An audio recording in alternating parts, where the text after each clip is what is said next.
Oh my God! Okay lang yan. Iisip mo ba kung paano magalit mga babae, lalo na nanay ko?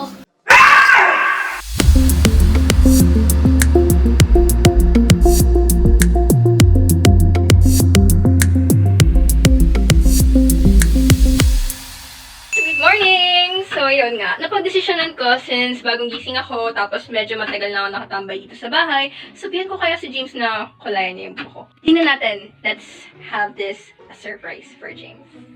Hi, James! I challenge you To what? to color my hair. Are you sure about that? Yup. Kaya mo naman. I trust you kaya. Okay, great. I got a bad feeling about this.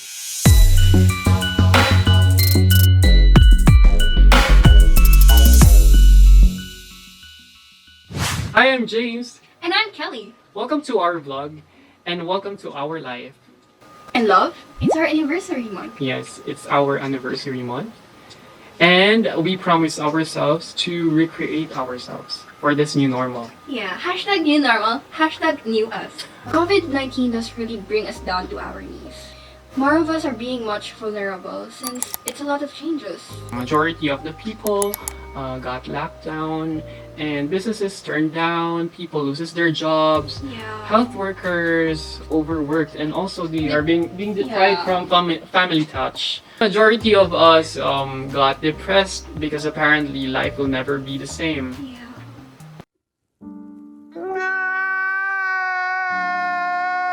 Anyways, lives must go on.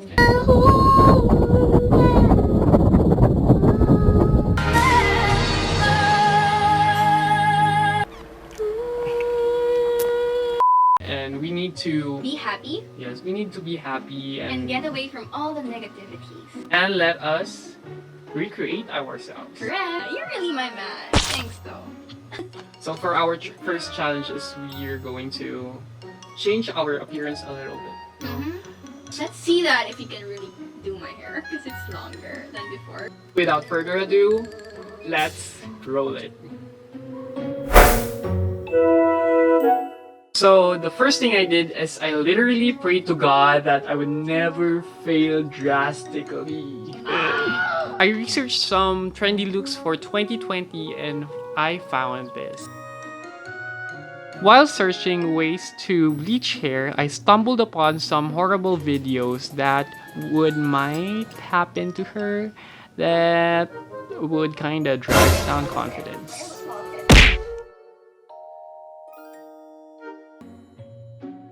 And after I finish researching and planning in my mind, I just planned it in my mind.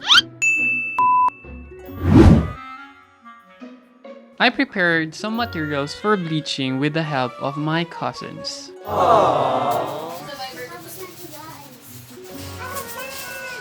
We bought materials that we need and also the colors which were available in Hortaleza.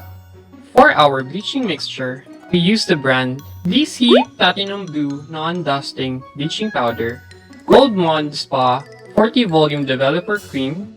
For the color, we used Bremod Professional Hair Colourant in the shades of Very Light Ash Blonde and Dark Ash Blonde, with mini bottles of Mon Spa Professional 30 Volume Developer. Clipping materials, mixing bowl, comb brush, and a long pointed something that can poke you to death. Black cape and a useless hand condom because it can easily be broken. Swear. And a blue hair cap.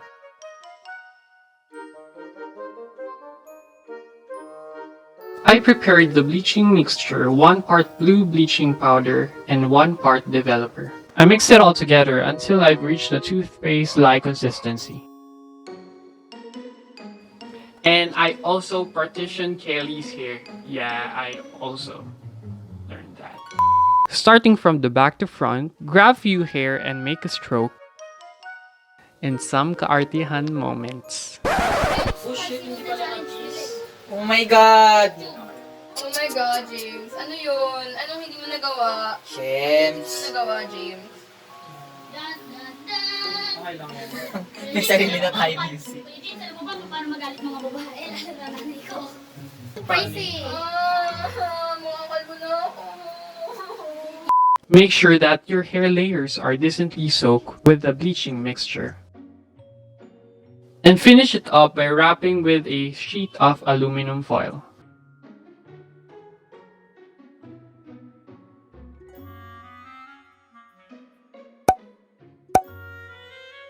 Fresh look ako kanina, ngayon dried up na siya.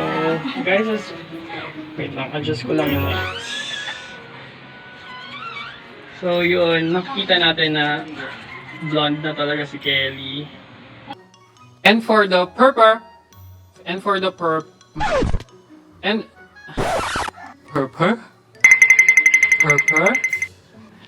for the purple shampoo and conditioner, we use this. It's Monea Salon Professional Series Keratin Blondie Purple Shampoo and the Monea Salon Professional Series Keratin Blondie Purple Conditioner. So it's a blondie girl with the unicorn horn. Who are you gonna trust? James Canillas. May nag-rhyme. Sino yan? So we evenly spread and we leave it up on top for 1 hour. Okay na. Yan! Lumipat kami dito sa rooftop. Nakahanap na ng nanay si Ats. Yung surprise.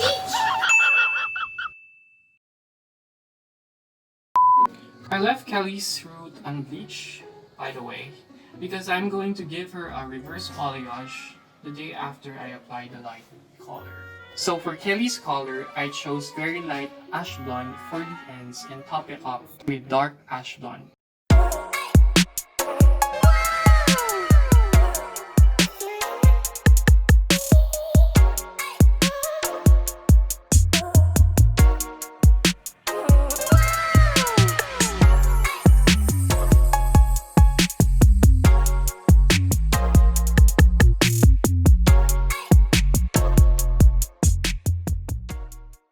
So hi guys! So ito yung final result ni Kelly. And surprisingly, nasatisfied ako. I did a great job. Yay! Yay! So napatunayan ko pa rin yung sarili ko. Even if it's my first time, Yeah, I did great. Kung bibigyan ko ng grade yung sarili ko, I would give myself siguro 8.5 over 10. Very hard talaga yung process na pinagdaanan namin. Through bleaching, through lifting Kelly's hair, color the tone, and then what are the products are we going to use. Yung ano namin, preferred color namin, which is gray, hindi siya available sa Hortaleza. Very satisfied kami sa naging result, kahit na hindi siya yung naging preferred color namin. Ayan. So this is my first time talaga, and I didn't do any hair before. Talaga, as in, never akong humawak ng hair or gumupit ng buhok or mismo sa sarili kong hair, hindi ko pa nagugupitan. Satisfied naman si client. So parang, ay, napamahal ako sa buhok ni Kelly kasi parang talagang naalagaan ko na mabuti. Yeah. So ang natutunan ko lang for this challenge is that we've learned how to trust each other. Whenever you have a problem, always think that there are always A lot of ways, a lot of solution to that problem. So ito na yung hair color ni Kelly. Permanently. Permanent? No. Permanent to. Permanent yan! Hindi oh. Permanent ba to? Oo. No. Permanent. Itutubo pa naman yung buhok ko, di ba? Oo nga, ito na yung permanently kapag temporarily nawawash out siya. Oo nga. Oo nga.